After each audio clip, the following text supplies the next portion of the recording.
வாழ்க்கையில் நம்ம கற்றுக்கொள்ள வேண்டிய ஒரு பெரிய பாடம், மரித்தவர்கள் மறுபடியும் தேவனுடைய நியாய தீர்ப்பு வரும் வரைக்கும் இந்த உலகத்தில் எழும்பி நடக்கவோ உட்காரவோ உலாவி வரவோ முடியாது என்பதை நாம் புரிந்து கொள்ள வேண்டும்.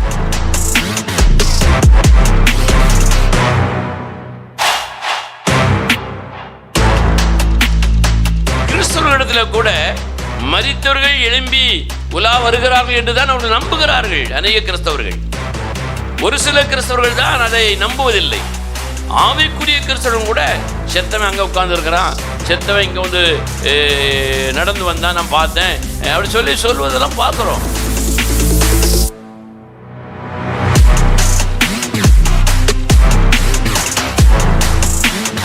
ஒரு மனிதன் மறுத்து எழும்பிவிட்டால், ஒரு பெற்றோர்கள் மரித்தவர்கள் எழுப்பிவிட்டால் தங்களை கொடுமைப்படுத்தின பிள்ளைகளை தான் என்ன செய்வார்கள்? முதல்ல கொல்லுவார்கள். அல்லேலூயா.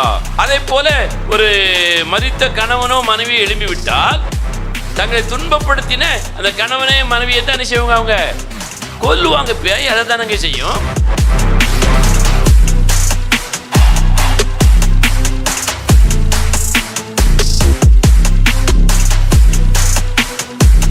திரைப்படங்களில் நாடகங்களிலெல்லாம் நீங்க பார்த்தால், பெண் இறப்பாள், அவளை காதலித்து கைவிட்டு விடுவார்கள். அவள் ஆவியா வந்து காதலிச்சவனை கழுத்து பிடிச்சி நெரிச்சு கொல்லுவா. இல்லைன்னு சொன்னால் சில பெண்களை கடத்தி கொண்டு போய் தப்பான முறையில் பயன்படுத்தி விட்டு கொலை செய்து விட்டு அப்படி தூக்கி போட்டு விட்டு வந்து விடுகிறார்கள். அவள் ஆவியாக வந்து 6 பேரை 7 பேரையும் கொலை செய்வது ஒரு முழு திரைப்படமாக இன்றைக்கு திரையிடப்பட்டு எடுத்துக்கொண்டு ஜெகஜோதியாக ஓடுது. அப்போ இதெல்லாம் அவங்களுடைய நம்பிக்கை. மரித்தவர்கள் உயிரோடு வர முடியுமா? மரித்தவர்கள் எழும்பி இப்படி உலாவ முடியுமா அப்படின்னா வேதத்தில் அதற்கு ஆதாரமே கிடையாது.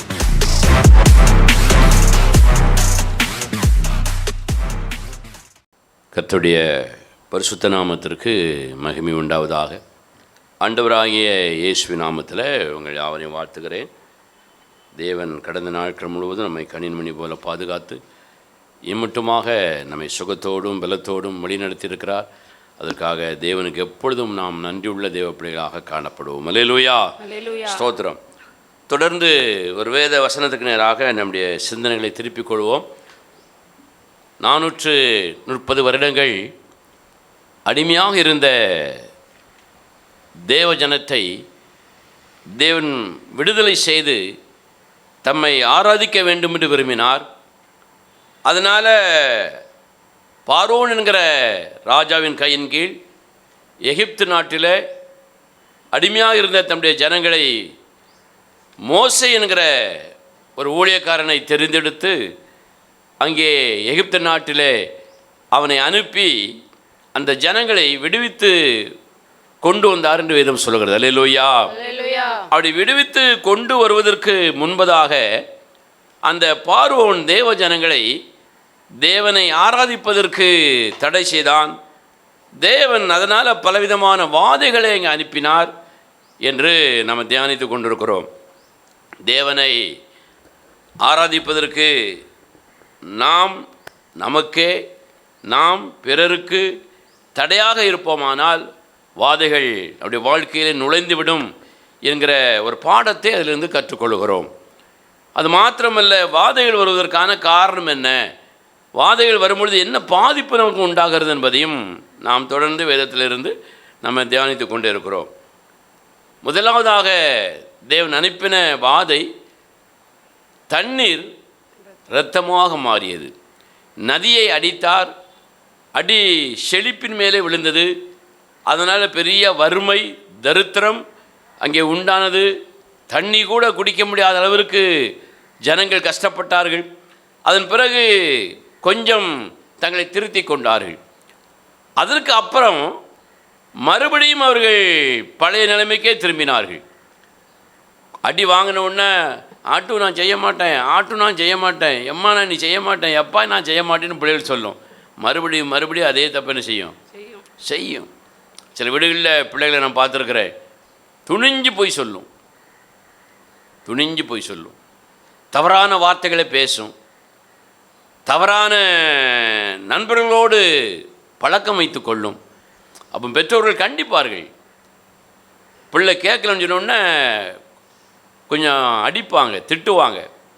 அடி தாங்க முடியாமல் பிள்ளைகள் நான் இனிமேல் செய்ய மாட்டேன், நான் போக மாட்டேன், நான் பேச மாட்டேங்க, மறுபடியும் அதே தப்பு என்ன செய்யும். பழைய குருடி கதவை திரடின்னு சொல்லுவாங்க. அந்த பழமொழியின்படி தான் நிறைய பிள்ளைகள் செய்யும். இது பெற்றோர்கள் நடுவில் வாழ்கிற பிள்ளைகள் மட்டுமல்ல, தேவனோடு இருக்கிற தேவ பிள்ளைகளும் கூட தவறுகள் செய்யும் பொழுது தேவன் சிட்சிக்கிறார், கண்டிக்கிறார். ஆனால் கொஞ்சம் தெம்பு வந்தோடனே மறுபடியும் அதே தவறு என்ன செய்வோம். அதே போல் தான் இந்த பார்வோன் தேசத்தில் இருந்த அந்த ஜனங்களும் செய்தார்கள். ஆகவே தேவன் இரண்டாவதாக ஒரு வாதை அனுப்பினார். அந்த வாதை என்னது? தவளை. அதன் பிறகும் அவர்கள் கொஞ்சம் மனம் திரும்பினார்கள், மறுபடியும் மனம் திரும்புதலை விட்டு விட்டார்கள். மறுபடியும் மூன்றாவது ஒரு வாதை அனுப்பினார். அது என்னது? பேனு. அப்போ கொஞ்சம் மனம் திரும்பினாங்க, மறுபடியும் மனம் திரும்புதலை விட்டுட்டாங்க. நாலாவது ஒரு வாதை அனுப்பினார். என்னது? வண்டு. இந்த வண்டில் இருந்ததை நம்ம பேசிகிட்டு இருக்கிறோம். இந்த வண்டை தேவன் ஏன் வாதியாக அனுப்பினார்? தேவன் ஒவ்வொரு காரியத்தை செய்வதற்கும் அதில் ஒரு அர்த்தம் இருக்கும். ஒரு அலையில சொல்லுங்க பார்க்கலாம். அர்த்தம் இல்லாமல் எதையும் என்ன செய்யவே மாட்டார். தேவன் வண்டை அனுப்புவதற்கான காரணம் என்ன? எகிப்து நாட்டிலே வாழ்ந்த அந்த ஜனங்கள் வண்டு வடிவத்தை பார்க்கும் பொழுது வணங்கினார்கள். ஏன் வணங்கினார்கள்? வண்டையும் வண்டி வடிவத்தையும் உருவம் செய்து ஏன் வணங்கினார்கள்? சரித்திரம் சொல்கிறது, தங்களுடைய மூதாதையர்கள் மரித்தவர்கள் மறுபிறப்பு அடைந்து இந்த உலகத்திலே உலாவிக் கொண்டிருக்கிறார்கள் என்று நம்பினார்கள். இறந்தவர்கள் மறுபிறப்பு அடைந்து இந்த உலகத்தில் என்ன செஞ்சிட்டு இருக்காங்க? உலாவிக் கொண்டிருக்கிறார்கள், நடக்கிறார்கள், என் வீட்டில் தங்கியிருக்கிறார்கள், குடியிருக்கிறார்கள் என்று நம்பினார்கள். அப்போ அந்த நம்பிக்கையை தேவன் உடைக்கும்படியாகவே வண்டை அனுப்பினார். வண்டை அனுப்பினார் என்பதை விட பலவிதமான வண்டுகளை அனுப்பினான் இருக்கு. பலவிதமான வண்டு ஜாதிகள் வந்து தான். ஒரு வண்டே தாக்கு பிடிக்காது. பல வண்டு ஏறும்போது எப்படி இருக்கும்? பேனு ஏறும்போதே வீடு, பெட்ரூம்பு, சாப்பாடு ரூம்பு, உடம்புலெல்லாம் பேன் இருக்கும்போது தாங்க முடியாது. வண்டு எத்தா தண்டி இருக்கும் ஒவ்வொரு வண்டும். அது உடம்புல ஏறும்போது எப்படி இருக்கும்? எல்லாரும் அங்கே பதட்டமடைந்து அங்கே ஓட இங்கே ஓட செய்து கொண்டிருந்தார்கள். தேவன் அந்த வண்டை அனுப்பி, நீங்கள் மறுபிறப்பு அடைகிறவங்க மூதாதையர்கள் என்று நம்பினீர்களே, அவர்கள் இவர்கள் தான் என்று சொல்லி அவர்களுக்கு காட்டுவது போல தேவன் செய்தார்.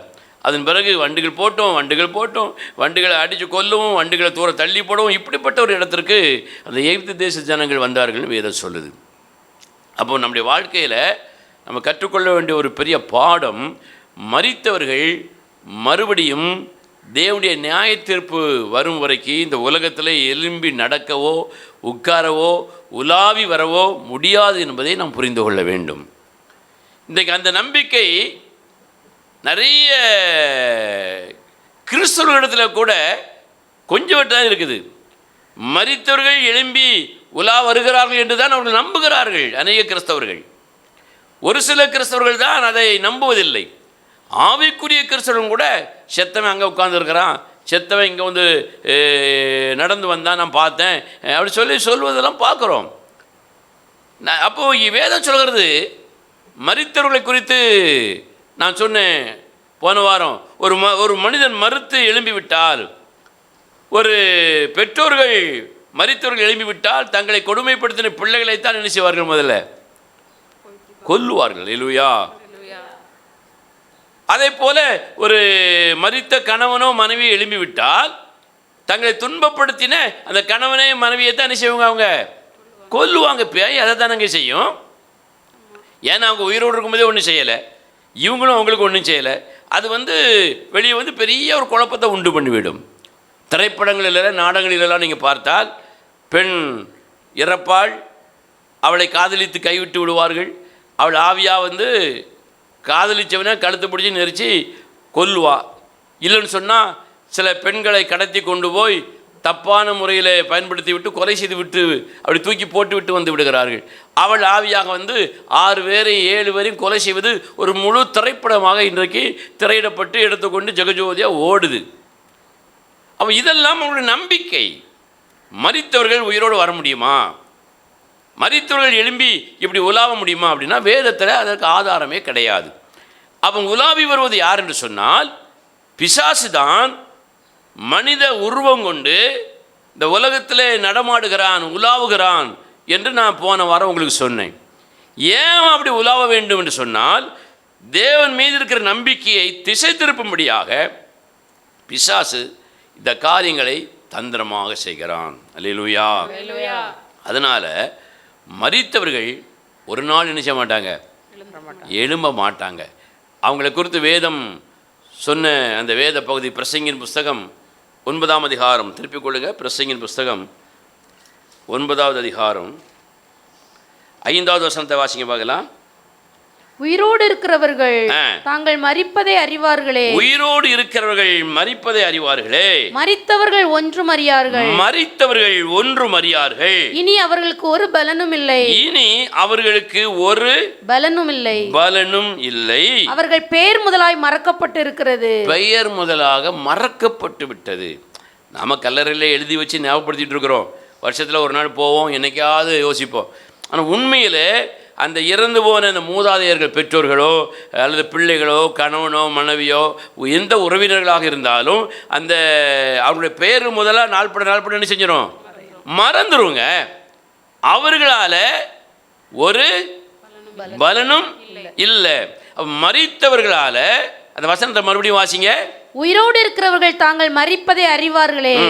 மரித்தவர்கள் ஒன்றும் அறியார்கள். மரித்தவர்கள் ஒன்றும் அறியார்கள். இனி அவர்களுக்கு ஒரு பலனும் இல்லை. இனி அவர்களுக்கு ஒரு பலனும் இல்லை. அதாவது அவர்களால் நமக்கும் பலன் கிடையாது, நம்மால் அவர்களுக்கு என்ன செய்ய முடியாது, பலன் செய்ய முடியாது. அதனால மரித்தவர்கள் இப்படி இருப்பார்கள். அடுத்த வசனத்தை வாசிங்க. அவர்கள் பெயர் முதலாய் மறக்கப்பட்டு இருக்கிறது. அவர்கள் பெயர் முதலாய் மறக்கப்பட்டிருக்கிறது. அவர்கள் சிநேகமும், நல்ல கவனிக்கணும், அவர்களுடைய சிநேகம். சிநேகம் என்னது? அன்பு, நட்பு என்று வைத்துக் கொள்வோமே. இந்த நல்ல அன்பா இருப்பா மனைவி புருஷன்கிட்ட, ஷடார்னு என்ன செஞ்சிருவா, இறந்துருவா. புருஷன் நல்ல அன்பா இருப்பான் மனைவிட்ட, இறந்துருவான். பிள்ளைகள் பெற்றோர்கிட்ட அன்பாக இருக்கும், பெற்றோர்கள் பிள்ளைகிட்ட அன்பாக இருப்பாங்க, இறந்துருவாங்க. இப்போ பிள்ளைகள் மேலே பாசம் வச்சிருக்கிற அந்த தகப்பனோ தாயோ அல்லது கணவன் மனைவி மேலே ஒருத்தருக்கு ஒருத்தர் பாசம் வச்சிருக்க அவர்களோ மரித்தவர்கள் எழுப்பி வர முடியுமா? ஒன்றும் செய்ய முடியாது. அப்போ வேதம் சொல்லுது, அவங்களுடைய சிநேகம், அவங்களுடைய அன்பு, அவருடைய பாசம் ஒன்றுமே வேலை செய்யாது. அடுத்தால அவர்கள் பகையும், அவங்களுடைய பகை, சிநேகம் மட்டும் இல்லை, பகை கூட என்ன செய்யாது. உங்களை கொல்லணும்னு நினச்சா கூட நினைச்ச முடியாங்க, கொல்ல முடியாது. அப்போ சினிமாவில் காட்டுறதெல்லாம் உண்மையா பொய்யா? பொய். அப்போ நம்ம ஆட்கள் என் கழுத்தை பிடிச்சி நெரிச்சிட்டான், என் பொண்டாட்டி என் கழுத்தை நெரிச்சிட்டா, என் புருஷன் என் கழுத்தை நெரிச்சிட்டான், பக்கத்து வீட்டுக்காரன் என் கழுத்தை நெரிச்சிட்டான், நேற்று தான் மருந்து குடிச்சிட்டான், இன்னைக்கு என் கழுத்தை பிடிச்சி நெரிச்சிட்டான், இப்படின்னு சொல்லி சொல்கிறதுலாம் உண்மையா பொய்யாங்க? வேத வசனத்தின் அடிப்படையில் பொய்.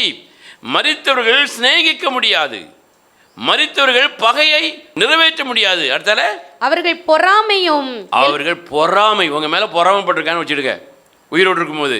இப்போ செத்த பிறகு என்ன செய்ய முடியாது, பொறாமையினால தானங்க பாதி பிரச்சனையை குடும்பத்துக்குள்ளே எடுத்துக்கிடுங்க, விசுவாசிகள் கூட்டத்தில் எடுத்துக்கிடுங்க, திருச்சபையில் எடுத்துக்கிடுங்க. இந்த பொறாமை தான் பெரிய பிரச்சனை. அப்போ அப்படி பொறாமைப்பட்டவங்க டபக்குன்னு போயிட்டாங்கன்னு வச்சுக்கிடுவோம். அவங்க எழும்பி என்னமா செய்ய முடியுமா? ஒன்றும் செய்ய முடியாது. அடுத்தால எல்லாம் ஒளிந்து போயிற்று, எல்லாம் ஒளிந்து போய்விட்டது. சூரியனுக்கு கீழே செய்யப்படுகிறது, சூரியனுக்கு கீழே, அதாவது இந்த பூமியில செய்யப்படுகிறது ஒன்றிலும் அவர்களுக்கு இனி என்றைக்கும் பங்கில்லை, என்றைக்கும் பங்கு இல்லை. அல்லேலூயா. நீங்க அவங்கள நினைச்சு என்ன தான தர்மம் பண்ணாலும் அவங்க உங்களுக்கு ஒன்று நினைச்ச முடியாது, செய்ய முடியாது. நிறைய பேர் அப்படி செய்கிறோம். அப்பா பேரை நினச்சி, அண்ணன் பேரை நினச்சி, தம்பி பேரை நினச்சி, மனைவி பேரை நினச்செல்லாம் தான தர்மங்கள் பண்ணுகிறோம். இப்படி நீ தான தர்மம் பண்ணுவது அவர்களுக்கு ஒரு பிரயோஜனமோ இல்லை. அவர்கள் நீ தான தர்மம் பண்ணுனால உன்னை அவர்கள் ஆசீர்வதிக்க போகிறதும் கிடையாது. அவர்களுக்கு பொறாமை கிடையாது, அன்பு இல்லை, அவங்களுக்கு பகை கிடையாது. இந்த சூரியனுக்கு கீழே பூமிக்கு கீழே செய்யப்படுகிற ஒன்றுமே அவங்களுக்கு கிடையாம எல்லாமே என்ன செஞ்சுட்டு ஒளிந்து போய்விட்டது. அப்போ மரித்த மூதாதையர்கள் மறுபிறப்பு எடுத்து உலாவி வருகிறார்கள் என்பது வேதத்தின் அடிப்படையில் ஏற்றுக்கொள்ள முடியாத ஒரு பெரிய ஒரு பொய் என்பதை நீங்கள் புரிந்து கொள்ள வேண்டும். ஏன் அவர்கள் அப்படி நம்புகிறார்கள்? அநேக புறஜாதிகள் நம்புகிறார்கள், சாதாரண கிறிஸ்தவர்கள் நம்புகிறார்கள். தங்களை ஆவிக்குரியவர்கள் என்று சொல்லக்கூடியவர் கூட என்ன செய்கிறார்கள்? நம்புகிறார்கள். அதனால தான் நிறைய பேர் சொல்லுவாங்க, நேற்று எங்கள் அம்மா என்ன செஞ்சா, செத்து போன எங்கள் அம்மா சொப்பனத்தில் வந்தா. உங்களுக்கு வந்திருக்கலாம், உங்கள் அப்பா வந்திருக்கலாம், உறவினர்கள் வந்திருக்கலாம், பந்து ஜனங்கள்லாம் வந்திருக்கலாம். அவங்க வந்து ஏதாவது உங்களுக்கு சொன்னால் நீங்கள் அதை என்ன செய்யாதீங்க, நம்பாதீங்க. அது நடக்கும், நம்பாதீங்க. ஒரு அளவு சொல்லுங்க பார்க்கலாம். அதுக்கு தான் நான் சில வேத வசனங்களை உங்களுக்கு நான் இன்னைக்கு கொஞ்சம் விளக்க விரும்புகிறேன். ஏன் இவர்கள் எல்லாம் அதை நம்புகிறார்கள், ஏன் நம்பக்கூடாது என்று நான் சொல்லுகிறேன். வேதம் என்ன சொல்லுகிறது? அதற்கு ஒரு சம்பவம் தான். இந்த சவுல் குறி சொல்லுகிற ஒரு பெண் சாமுவேலாக எழும்பி வந்த ஒரு உருவம்னு வச்சுக்கிடுவோம். ஒரு அல்லேலூயா சொல்லுங்க பார்க்கலாம். ஏன் இந்த சம்பவத்தை உங்களுக்கு நான் சொல்கிறேன் என்று சொன்னால் நிறைய விஷயங்கள் இருக்குது. அதை சுருக்கமாக நான் உங்களுக்கு சொல்லிவிட்டு நம்ம ஜெபிக்கலாம்னு நினைக்கிறேன். ஒரு மரித்த ஒரு மனிதன், மூதாதையர், தேவன் எழுப்பாமல் அவன் எழும்பி வர முடியுமா? ஒரு அசுத்த ஆவி அவனை எழுப்பி கொண்டு நடத்த முடியுமா? இதுக்கு பதில் நம்ம இங்கே பார்க்க போகிறோம். வாசிங்க. இந்த சம்பவத்தில் முதல்ல ஒரு மனிதன் அசுத்த ஆவியை தேடி போகிறான். யாரு? சவுல் யாரு? ராஜா யாரு? தேவனால அபிஷேகம் பண்ணப்பட்டவன். சொல்லுங்க பார்க்கலாம். சவுல் ராஜா தேவனாலே அபிஷேகம் பண்ணப்பட்டவன். ராஜா என்று சொன்னால் எத்தனையோ ராஜாக்கள் இருக்கிறார்கள், எத்தனையோ மன்னர்கள் இருக்கிறார்கள். ஆனால் இந்த சவுல் தேவனாலே அபிஷேகம் பெற்ற ஒரு மனிதன், தேவனாலே தெரிந்து கொள்ளப்பட்டவன், தேவனாலே அழைக்கப்பட்டவன், தேவனாலே ராஜாவாக உயர்த்தப்பட்ட ஒரு மனிதன். அல்லேலூயா. அந்த சவுல் தான் யாரை தேடி போறான்? குறி சொல்லக்கூடிய அசுத்த ஆவியை தேடி போகிறான். தேவனுடைய அபிஷேகத்தை பெற்ற ஒரு மனிதன் அசுத்த ஆவியை தேடி போகிறான் என்று சொன்னால் முதல்ல அவனுக்குள்ள தேவ ஆவி என்ன செய்யல, இல்லை என்பது நீங்கள் புரிந்து கொள்ள வேண்டும். சரி, தேவ ஆவி அவன்கிட்ட இல்லை, சும்மா தானே இருக்கணும். ஏன் போனதுக்கான காரணம் என்ன? வசனத்தை வாசிக்க பார்க்கலாம். 1 சாமுவேல் 28ஆம் அதிகாரம் 4வது வசனத்திலிருந்து வாசிங்க. 1 சாமுவேல் 28ஆம் அதிகாரம் 4வது வசனத்திலிருந்து 4-5 வாசிங்க பார்க்கலாம். பெலிஸ்தர் கூடி வந்து சூனேமிலே பாளையம் இறங்கினார்கள். சவுலும் இஸ்ரவேலர் எல்லாரையும் கூட்டினான். அவர்கள் கில்போவாவிலே பாளையம் இறங்கினார்கள். சவுல் பெலிஸ்தரின் பாளையத்தை கண்டபோது பயந்தான். அவன் இருதயம் மிகவும் தத்தளித்துக் கொண்டிருந்தது. பகுதி அப்படி வச்சுக்கிடுங்க. சவுல் ஆட்சிக்கு எதிராக பெலிஸ்தர்கள் வருகிறார்கள், யுத்தம் பண்ண வருகிறார்கள். பொதுவாக சவுல் யுத்தம் பண்ணும் பொழுதெல்லாம் என்ன செய்வான்னு சொன்னால் தேவ மனிதனிடத்தில் ஆலோசனை கேட்டு அதன்படி தான் செய்வான். நிறைய தேவனுடைய பிள்ளைகளாக இருக்கிற ராஜாக்கள் எல்லாம் அப்படி தான் செய்வாங்க. மந்திரிகிட்ட ஆலோசனை கேட்குற மாதிரி யார்கிட்ட போய் ஆலோசனை கேட்பாங்க? தேவனுடைய தீர்க்கதரிசிகளிடத்தில் போய் ஆலோசனை கேட்பாங்க. நாம் என்ன செய்ய மாட்டோம்? கேட்கவே மாட்டோம்.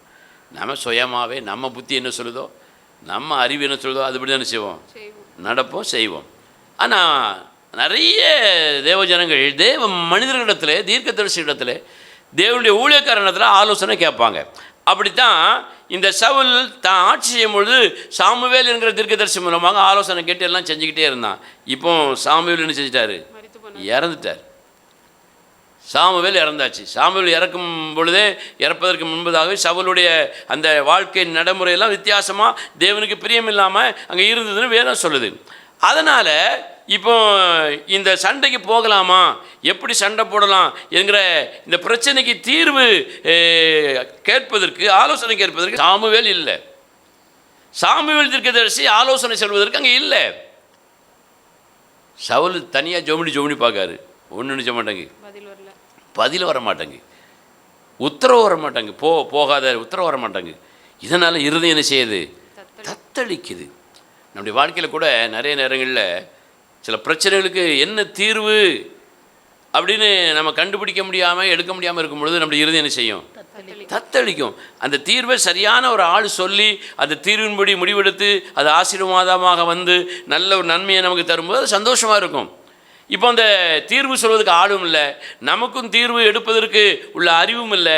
இப்படி இருக்கும்போது இருதயத்தில் பதட்டமும் கவலையும் வந்துடும். ஒரு அழிவு சொல்லுங்க பார்க்கலாம். சவுலுக்கு அதுதான் அங்கே வந்துச்சு.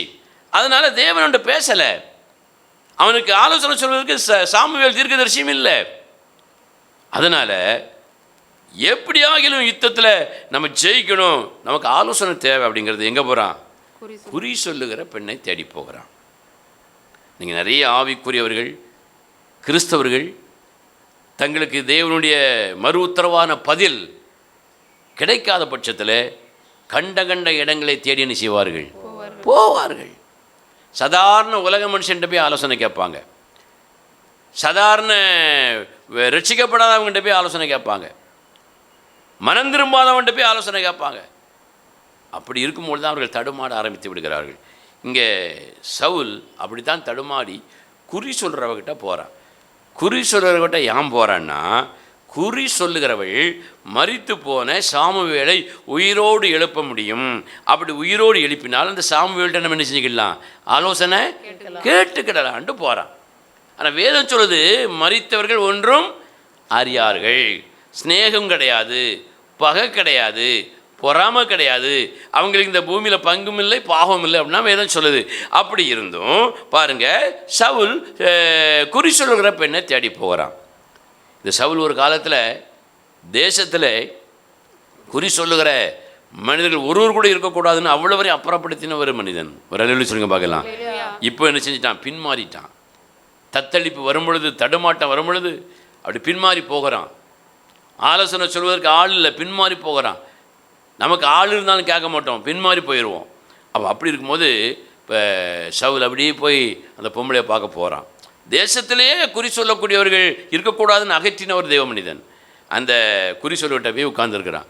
அவன் உட்கார்ந்த உடனே அவன் போய் உட்கார்ந்த உடனே பாருங்கள், குறி சொல்லுகிறவருடையவா யாருக்குன்னே சவுலுக்கு பயந்து இருக்கா. ஏன் பயந்துருக்கா? சவுல் ராஜாவாக தான் இருக்கிறாரு, புத்தி தான் தடுமாடிட்டு, ஆனால் ராஜாவாக தான் இருக்கிறாரு. அப்படி இருக்கும் பொழுது பிரச்சனை வந்துக்கிட்டே இருக்குது. அப்போது சவுல் இப்படி குறி சொல்லக்கூடியவங்களெல்லாம் கொன்று போட்டான் அப்படின்னு ஒரு சட்டம் இருக்கிறதுனால இவா பயந்து ஒழிச்சு இந்த குறி சொல்கிற வேலையை என்ன செஞ்சுட்டு இருக்கா? அந்த ரங்கத்தில் பார்த்துட்டு இருக்கிறா. சுத்தாவி அப்படி தானே பண்ணும். அப்படி பண்ணிட்டு இருக்கும்போது சவுல் எப்படி வராரு? சவுல் வேஷத்தை மாற்றிட்டு வராரு. வேஷத்தை மாற்றிட்டு வந்த உடனே இவளுக்கு தெரியல. அப்போ என்னையா செய்யணும், யாது செய்யணும் அப்படின்னு கேட்கும்பொழுது சவுல் சொல்லக்கூடிய அந்த பதிலை நீங்கள் வாசிங்க பார்க்கலாம். 1 சாமுவேல் 28ஆம் அதிகாரம் 8ஆம் வசனத்தை வாசிங்க. அப்பொழுது சவுல் வேஷம் மாறி வேறு வஸ்திரம் தரித்து கொண்டு அவனும் அவனோட கூட 2 பேரும் ராத்திரியிலே அந்த ஸ்திரீயினிடத்தில் போய் சேர்ந்தார்கள். அவளை அவன் நோக்கி, நீ அஞ்சனம் பார்த்து எனக்கு குறி சொல்லி நான் உன்னிடத்தில் சொல்கிறவனை எழும்பி வரச் செய் என்றான். சவுல் வேஷம் போட்டுட்டு போறான், குறி சொல்ற அந்த பொம்பளை கிட்ட போய் என்ன சொல்றான்? நான் சொல்லக்கூடிய ஆளை நீ என்ன செஞ்சிரு, எழுப்பி வர செய் அப்படின்னு சொல்றான். இப்ப அடுத்த வசனத்தை வாசிங்க. அதற்கு அந்த ஸ்திரீ சவுல் அஞ்சனம் பார்க்கிறவர்களையும் குறி சொல்லுகிறவர்களையும் தேசத்தில் இராதபடிக்கு நிர்மூலமாக்கின செய்தியை நீர் அறிவீரே, என்னை கொன்று போடும்படி நீர் என் பிராணனுக்கு கண்ணி வைக்கிறது என்ன என்றால். பார்த்தீங்களா? சவுல்டே சொல்றான். சவுல் ஏற்கனவே என்ன செஞ்சிருக்கிறான்? இப்படிப்பட்ட ஆட்கள் எல்லாம் கொண்டு போடுன்னு சொல்லியிருக்கான், கொண்டு போட்டிருக்கான். இது சவுலுக்கு தெரிஞ்சுன்னா பெரிய பிரச்சனை ஆயிரும். நீர் எனக்கு கண்ணி வைக்கிறேன்னு சொல்லி யார்கிட்ட சொல்றா? சவுல்ட்டே சொல்றா. சட்டம் போட்டவங்கிட்டே சொல்ற. இவன் எப்படி வந்திருக்கான்? வேஷம் மாதிரி வந்திருக்கான். பியாய்கிட்ட போகும்போது கூட அவனுக்கு அப்படி நிஜமாக போக முடியல பாருங்க, வேஷம் மாற்றிட்டு தான் போகிறான். நிறைய ஆழமான சத்தியங்கள் இருக்குது, சொல்வதற்கு நமக்கு நேரம் இல்லை. அப்போ அவன் பேசாமல் உமை மாதிரி வேஷம் போட்டுட்டு உட்காந்துருக்கிறான். ஒரு ஆவிக்குரியவன் எப்படி இருக்கான்? வேஷம் போட்டு ஒரு சாதாரண ஒரு கள்ள மாதிரி நினைச்சிட்டு இருக்கான், அங்கே உட்கார்ந்துருக்கிறான். அப்போ அவன் அடுத்த கேட்குறான். அடுத்த வசனத்தை வாசிங்க. அப்பொழுது சவுல், இந்த காரியத்திற்காக உனக்கு பொல்லாப்பு வராது என்பதை கர்த்தருடைய ஜீவனை கொண்டு சொல்லுகிறேன் என்று அவளுக்கு கர்த்தர் மேல் ஆணையிட்டான். அப்படி சொல்றான், உனக்கு ஒன்றும் நடக்காது, பயப்படாத, நான் பார்த்துக்கிடுது அப்படின்னு சொல்லிட்டு அடுத்த வசனத்தை வாசிங்க. அப்பொழுது அந்த ஸ்திரீ, உமக்கு நான் யாரை எழுப்பி வர பண்ண வேண்டும் என்றதற்கு அவன் சாமுவேலை எழும்பி வர பண்ண வேண்டும் என்றான். அந்த ஸ்திரீ சாமுவேலை கண்ட மாத்திரத்தில் மகா சத்தமாய் கூப்பிட்டு சவுலை நோக்கி, ஏன் என்னை மோசம் போக்கினீர், நீர்தான் சவுலாச்சுதே என்றாள். சாமுவேலை எழுப்பி கொண்டு வான்னு சொல்லியிருக்கான். ஆனால் சாமுவேல் பக்கத்திலே நிற்கிற மாதிரி அங்கே ஒரு சம்பவம் இருக்கு பாருங்க. சாமுவேல் டக்குன்னு பக்கத்திலே நிற்காரு, ஏன்னா அவ பக்கத்துக்கு வேலைக்காரன் மாதிரி நிற்கிறாரு பாருங்க. சாமுவேலை எழுப்பி கொண்டு அவன் இப்படி சொன்ன உடனே சாமுவேல் பக்கத்திலே நிற்கிறாரு. சாமுவேல் பக்கத்தில் இருந்த உடனே அந்த சாமுவேல் உருவங்க வந்த உடனே அவளுக்கு டபக்குன்னு பொறி தட்டிட்டு, என்ன பொறி தட்டிட்டு, சவுல்ல நீருங்கா. அப்போ இது சவுல்னு அந்த குறி சொல்கிறவங்க சொன்னது யாரு? சாமுவேல் எழுப்பி கொண்டு வான்னு சொன்னோன்னே அவன் எழுப்பி நிற்கான். ஏற்கனவே எழுப்பி வரவே சொல்லலைன்னும் அவன் சொல்லுக்கு முன்னாலே சாமுவேல் அங்கே நிற்கிறாரு. அப்போ டப்புன்னு சொல்கிறா, இந்த நீ சவுலாச்சுதேங்கிறா. அப்போ இது சவுல்னு முதல்ல அவள் கண்டுபிடிக்கல. இப்போ யார் சொல்கிறா? உருவம் போல் வந்திருக்க அந்த சாமுவேல் தான் நீ செஞ்சுருக்கணும், சொல்லியிருக்கணும். சவுல் வந்திருக்கிறான் பார்த்துக்கோ அப்படின்னு இவகிட்ட இவ சைடை சரி பண்ணுது. அது எவ்வளோ நீ சவுலாச்சுதே அப்படிங்க. சவுல் தான், நான் உனக்கு ஒன்றும் செய்ய மாட்டேன், பயப்படாத அப்படின்னு சொல்லிட்டு மறுபடியும் வாசிக்க பார்க்கலாம். ராஜா அவளை பார்த்து, நீ பயப்படாதே, நீ காண்கிறது என்ன என்று கேட்டான். அதற்கு அந்த ஸ்திரீ, தேவர்கள் பூமிக்குள் இருந்து ஏறி வருகிறதை காண்கிறேன் என்று சவுலுக்கு சொன்னாள். இப்பதான் சொல்றா, நீ என்னத்தமா பார்க்குற அப்படிங்கும்போது பூமிக்குள்ள இருந்து தேவர்கள் எல்லாம் ஏறி வராங்க. இவங்க எழுப்ப சொன்னது யார? சாமுவேலை மட்டும்தானே எழுப்ப சொன்னா. இங்கே யாரெல்லாம் வரா? ஒரு பெரும் கூட்டமே எழுப்பி வரா. பார்க்குறான். அப்படி அவள் பார்க்குற மாதிரி சவுலுக்கு சொல்லுதா. சவுல் வந்து பார்த்தானா பார்க்கலையா? அவன் பார்க்கவே முடியாது. அதனால் சொல்கிறா, ஏகப்பட்ட தேவர்கள் பூமிக்குள்ளேருந்து செஞ்சுட்டு இருக்காங்க, ஏறி வந்துட்டு இருக்காங்க அப்படின்னு சொல்கிறா. அடுத்த வசனத்தை வாசிங்க. அவருடைய ரூபம் என்ன என்று அவளை கேட்கிறான். அவருடைய ரூபங்க எழும்பி வர்றது ஏகப்பட்ட பேர், ஒரு ஆள் ரெண்டு ஆள் இல்லை. தேவர்கள் எல்லாம் வெளியே சொன்ன உடனே எப்பண்டா வெளியே போகலாம் அப்படிங்கிற மாதிரி உள்ளிருந்து தேவர்கள் எல்லாம் என்ன செஞ்சுட்டு வராங்க? தேவர்கள்னு போட்டிருக்கு. அவங்க எல்லாம் தெய்வங்களா? அல்ல தேவனா? இல்லையே. அப்போ அந்த வார்த்தையுடைய பொருள் வேற. அப்போ ஏகப்பட்ட பேர் எழும்பி வந்தாச்சு. எழும்பி வந்த உடனே இவன் கேட்குறான், பாத்தியான மாதிரி கேட்குறான். அப்போ அவருடைய ரூபம் என்னன்னு கேட்குறா. யாருடைய ரூபம்? 14ஆம் வசனத்தை வாசிங்க. அவருடைய ரூபம் என்ன? அவருடைய ரூபம்னு கேட்குறான். தேவர்கள் நிறைய பேர் ஏறி வராங்க. அப்போ கேட்குறான், அந்த ஆளுக்கு ரூபம் என்ன, உருவம் என்ன அப்படின்னு கேட்குறான். யாரு கேட்குறா? சவுல் கேட்குறான். அங்கே ஏகப்பட்ட ஆள் எழும்பி வந்தாச்சு. அவன் சவுல் கேட்குறான், அது ரூபம் என்னங்கிறான். அடுத்து அந்த அப்படி வாசிங்க. அதற்கு அவள், சால்வை போர்த்து கொண்டிருக்கிற ஒரு முதிர்ந்த வயதான மனுஷன் எழும்பி வருகிறான். கொண்டிருக்கிற ஒரு முதிர்ந்த வயதான மனுஷன் எழும்பி வருகிறான். வயதான மனுஷன் எழும்பி வருகிறான் என்றால் பாருங்க, ரூபம் என்னன்னு கேட்டதுக்கு ஒரு அடையாளம் சொல்றான். சால்வையை பொருத்தி கொண்டிருக்கிற ஒரு முதிர் வயதான மனிதன். சட்டை கிட்டெல்லாம் போட்டுட்டு, சால்வெல்லாம் போட்டு, துண்டெல்லாம் போட்டு, ஜிப்பெல்லாம் போட்டுட்டு தீர்க்கதரிசி என்ன செய்தாரு? உள்ளேருந்து எழுப்பி வாராரு. அப்படி பார்க்குறா. அப்படி வர முடியுமா? முடியவே முடியாது. ஆவியை பார்த்துன்னு சொன்னால் கூட நம்பலாம், வர முடியாது. சால்வை போட்டிருக்கிறாரு, முதிர் வயது உள்ளவராக இருக்கிறார். ஏற்கனவே முதல் வசனம் சொல்லுது, ஏகப்பட்டவர் எழுப்பி எங்கே வந்தாச்சு? எழுப்பி மேலே வந்தாச்சு. இவன் கேட்குறான், அவருடைய ரூபம் என்னன்னு. அவன் சொல்கிறா, சால்வை போட்டுட்டு ஒரு முதிர் வயதான ஆள் நிற்கிறார் அப்படிங்கிறான்.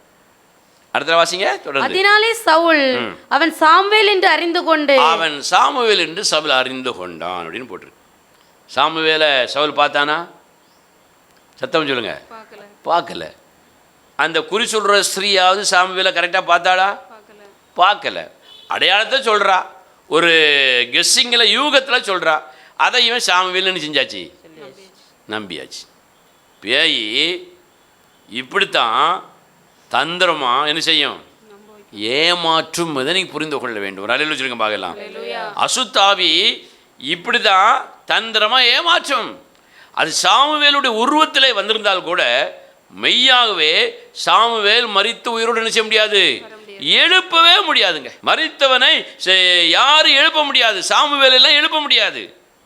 அந்த இடத்துல முதல்ல எழுப்பி வந்தது சாமுவேலை போல ஒரு உருவம், ஒரு அசுத்த ஆவி. அல்லேலூயா.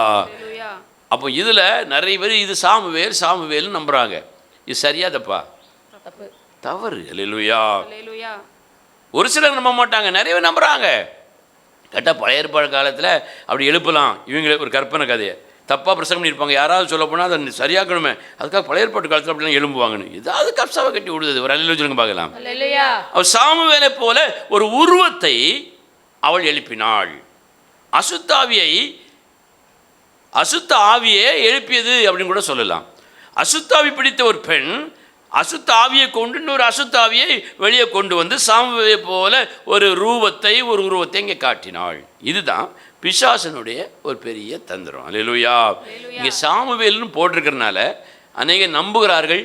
அது தவறு என்பதற்காக முதல் உதாரணத்தை நான் உங்களுக்கு சொல்லியிருக்கேன். புரிஞ்சுதா? அவர் எல்லாம் வச்சுருங்க பார்க்கலாம். அப்போ குறி சொல்கிறவளும் சாமுவேலை பார்க்கல, சவுலும் சாமுவேலை பார்க்கல. ஆனால் பார்த்த மாதிரி சாமுவேல் வந்துட்டாருங்கிற மாதிரி தொடர்ந்து அந்த காரியங்கள் என்ன செய்யுது? நடக்கு. சாமுவேல் மாதிரி உருவம் கொண்டு வந்த ஒரு அசுத்தாவி என்ன செஞ்சாச்சு? பார்த்தாச்சு. இப்போ இந்த அசுத்தாவி கிட்ட பேசுகிறாங்க. வாசிங்க 1 சாமுவேல் 28ஆம் அதிகாரம் அந்த 14ஆம் வசனத்திலிருந்து வாசிங்க. அவருடைய ரூபம் என்ன என்று அவளை கேட்டான். அதற்கு அவள், சால்வையை போர்த்து கொண்டிருக்கிற ஒரு முதிர்ந்த வயதான மனுஷன் எழும்பி வருகிறான் என்றாள். அதனாலே சவுல் அவன் சாமுவேல் என்று அறிந்து கொண்டான். தரை மட்டும் முகம் குனிந்து வணங்கினான். பார்க்கவே இல்லை, அறிந்து கொண்டான். கண்ணு வச்சு செய்யல, பார்க்கல, முகம் குப்புற வணங்கினா. பாருங்க அடுத்த வசனம். சாமுவேல் சவுலை நோக்கி. யார் பேசுறா? சாமுவேல். எந்த சாமுவேல்? அப்படி சொல்லணும். எந்த சாமுவேல்? சத்தம் சொல்லுங்க பார்க்கலாம். எங்க சத்தம் சொல்லுங்க. இப்போ அசுத்தாவி தானங்க சாமுவேலை போல வந்திருக்கு. அதை ஏன் சொல்லுங்க நீங்கள் பயப்படுறீங்க? நிறைய பேருக்கு இதில் ஒரு பெரிய ஒரு சந்தேகம் இருக்கும். அது எப்படி எழுப்பிச்சு அப்படிங்கும்போது ஒரு சம்பவம் எனக்கு ஞாபகம் வருது. அதை மட்டும் நான் சொல்கிறேன். ஏன்னா நாஸ்திகனாக வாழ்ந்த ஒரு மனிதர், அவர் ஆண்டவராக இயேசுவை ஏற்றுக்கொண்டார்.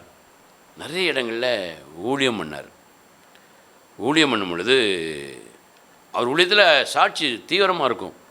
ஈவேரா பெரியார் இடத்துல ஒரு சிஷ்யனாக இருந்தவர். ரட்சிக்கப்பட்ட பிறகு தேவன் இயேசு கிறிஸ்துன்னு சொல்லி பயங்கரமாக ஒரு பிரசங்கம் பண்ணார். அப்படி பிரசங்கம் பண்ணிட்டு இருக்கும்போது நிறைய இடங்களில் அற்புதங்கள் அடையாளங்கள் எல்லாம் பல ஊழியர்கள் மூலமாக நடந்தது. அப்போ பாருங்கள்,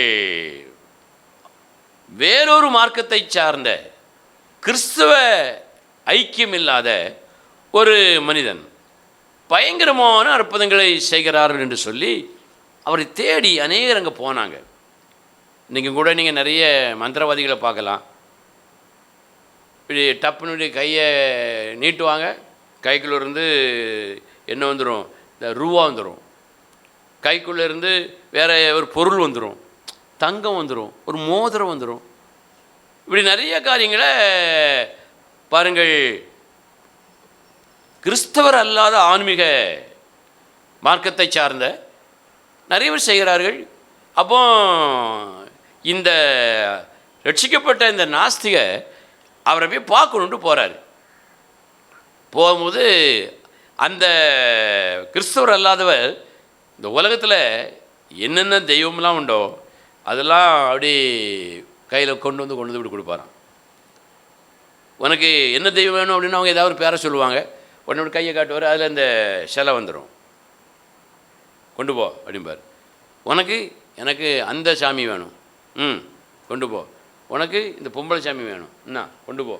இப்படி நிறைய பேருக்கு கொடுத்து ஏகப்பட்ட கூட்டாங்க. அது எப்படி கொடுக்குறாரு அப்படிங்கிற ஒரு பக்கம் அறிஞ்சிக்கிடணும். இன்னொன்று அவருக்கு சுவிசேஷம் சொல்லணும் அப்படின்னு சொல்கிற ஒரு வைராக்கியத்தில் அங்கே அவரை பார்க்க போயிருக்கிறாரு. பார்த்து பேசிகிட்டு இருக்கும் பொழுது 2 பேருக்கும் நடுவில் ஒரு சின்ன வாக்குவாதம் வந்துட்டு, நீங்கள் இந்த அற்புதங்கள் எல்லாம் போலியான ஆவியை வச்சு செய்கிறீங்க, பொய்யான ஆவியை வச்சு செய்கிறீங்க அப்படின்னு சொல்லி பேசும்போது, இல்லை நான் கடவுளை வச்சு தான் செஞ்சுட்டு இருக்கிறேன், நான் என் வல்லமையினால், கடவுள் தந்த வல்லமையினால் தான் இதெல்லாம் செய்கிறேன்னு அவர் சொல்கிறாரு. அந்த வேறு மார்க்கத்தை சார்ந்த ஆன்மீகவாதி, ரட்சிக்கப்பட்ட நாஸ்திகவாதி அவர் இல்லை நீங்கள் அப்படி செய்யலை அப்படி இப்படின்னு சொல்கிறார். 2 பேருக்குமே இந்த வாக்குவாதம் வந்துட்டுருக்கு. அப்போ இந்த ரட்சிக்கப்பட்டவர் சொன்னாரா, எல்லா கடவுளையும் உங்கள் கையில் கொண்டு வரீங்க, இயேசு கிறிஸ்துவை கொண்டு வர முடியுமான்னு கேட்டாரா. என்ன கேட்டார்? இயேசு கிறிஸ்துவை கொண்டு வர முடியுமா அப்படின்னு கேட்டாராம். இயேசு கிறிஸ்துவா, அது என்ன பெரிய மேட்ரா, இப்போ கொண்டு வர அப்படின்ட்டு அப்படி கையை அப்படி ஏதோ ஒரு இது மாதிரி பண்ணிட்டு இப்படி வச்சாராம். இயேசு கிறிஸ்து கையில் அப்படி நிற்காராம். இயேசு கிறிஸ்து சிலுவையில் தொங்கின அந்த உருவம் அந்த வேறு மார்க்கத்தை சார்ந்த அந்த ஆன்மீகவாதியுடைய கையில் இப்படி காட்டுறாராம். ஏத்தால ரட்சிக்கப்பட்ட நாசிகன் நின்று பார்த்து பிரமிச்சு நிற்கிறாராம். எல்லா கடவுளும் அவர் கைக்குள்ள அடக்கம்னு சொன்னார். நான் நம்பினேன், இயேசு கிறிஸ்துவை கொண்டு வர முடியுமானா இயேசு கிறிஸ்துவே அப்படி கைக்குள்ள என்ன செஞ்சாராம், கொண்டு வந்துட்டாராம். சிலுவையில் இயேசு கிறிஸ்து அப்படி தூங்கிட்டே இருக்காராம். இதை பார்த்து அந்த ரட்சிக்கப்பட்டவர் அப்படியே மிரண்டு போய் இதயத்தில் கேட்குறாராம், ஏசப்பா நீரும் இவருக்கு அடிமையா?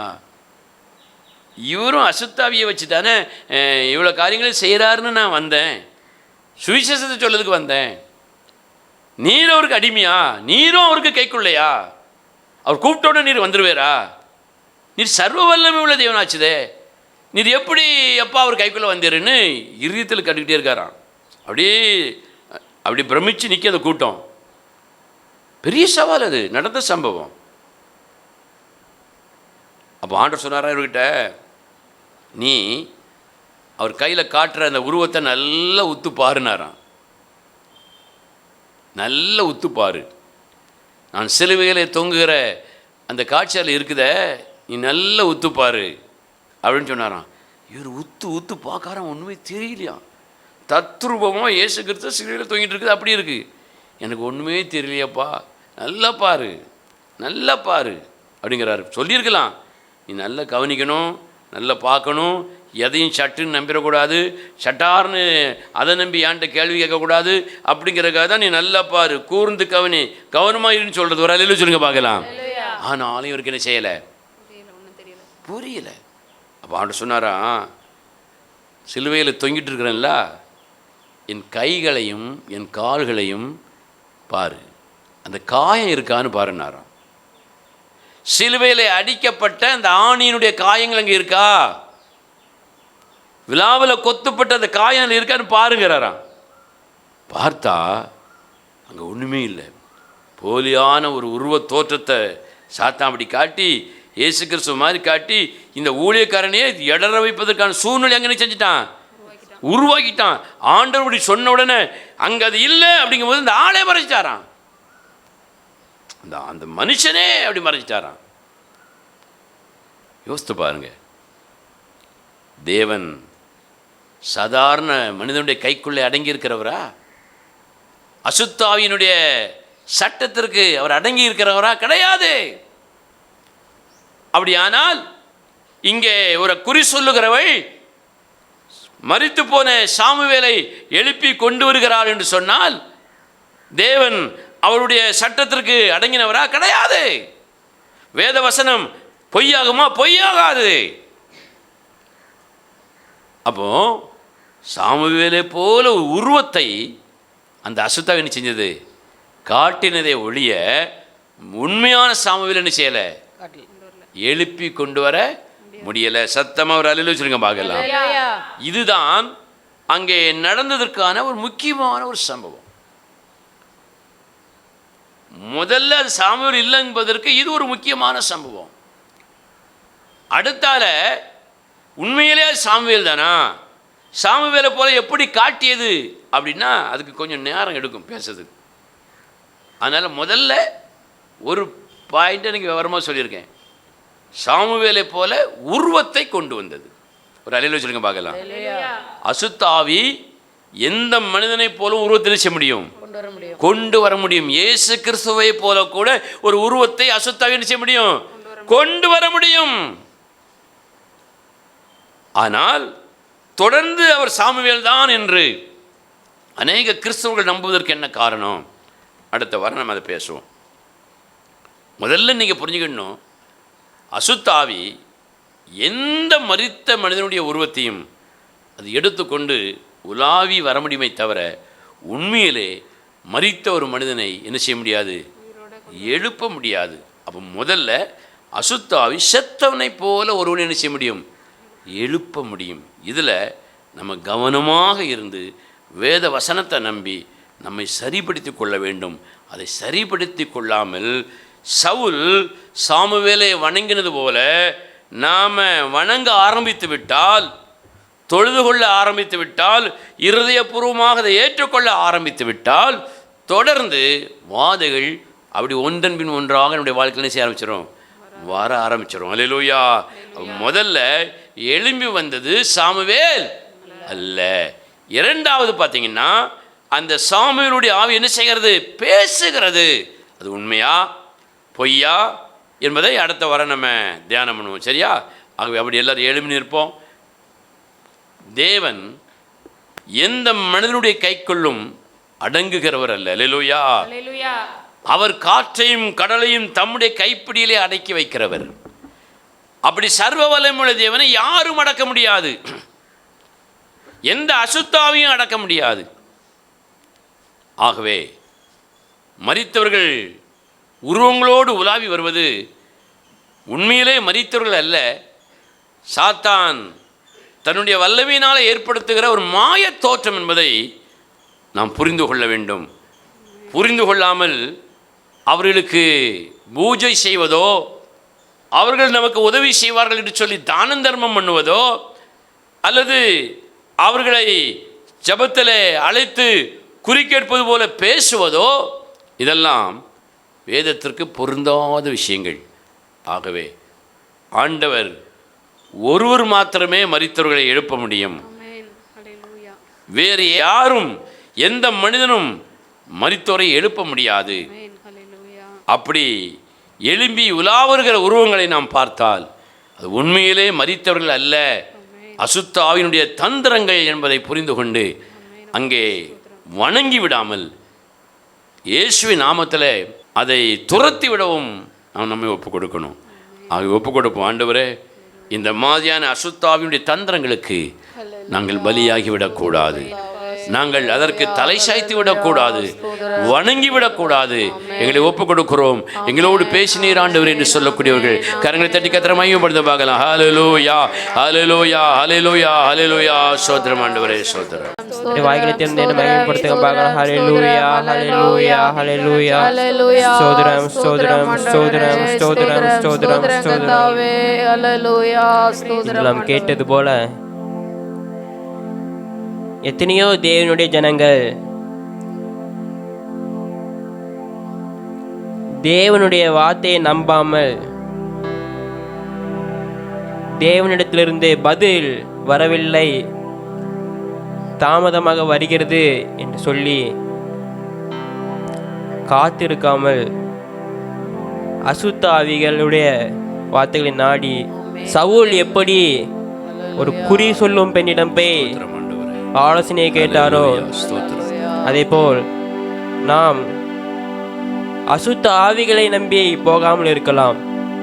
ஒருவேளை அசுத்தமான மனிதர்களிடம் போய் ஆலோசனை கேட்கலாம். ஆமென். நமக்கு சாதகமான பதில்களை சொல்லும் மனிதர்களிடம் போய் ஆலோசனையும் கேட்கலாம். அது இரண்டுமே ஒப்பிட்டு பார்த்தால் ஒரு அசுத்த ஆவியிடம் போய் ஆலோசனை கேட்டதுக்கு சமம். இந்த நாளிலும் வேதம் சொல்லுகிறது, நீ என்னை நோக்கி கூப்பிடு, நான் உனக்கு எட்டாத உயரத்திலிருந்து பதில் தருவேன் என்று வேதம் சொல்லுகிறது. இந்த நாளிலும் கூட எத்தனை பேர் விசுவாசிக்கிறீங்க?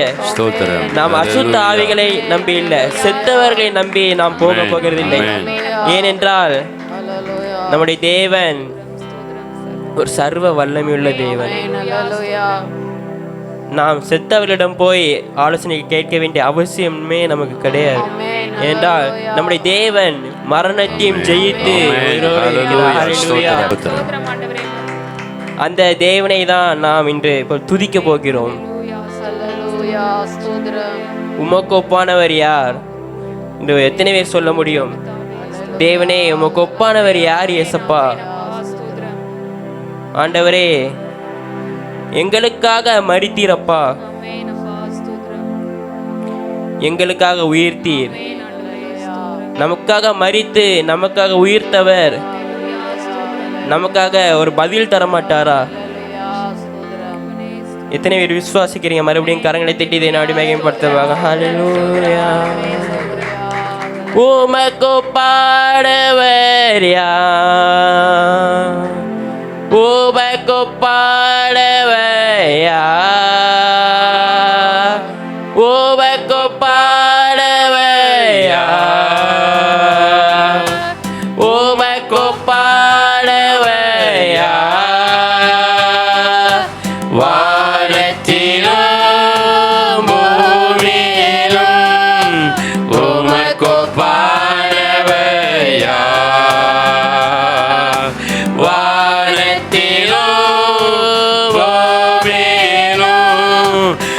கர்த்தாவே உமக்கொப்பானவர் யார்?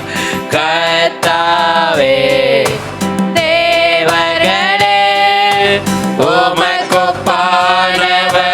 யார்?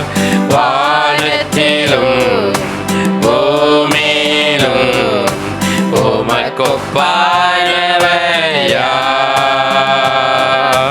கர்த்தாவே. சேர்ந்து பாடுவோம். தேவர்களே உமக்கொப்பானவர் யார்?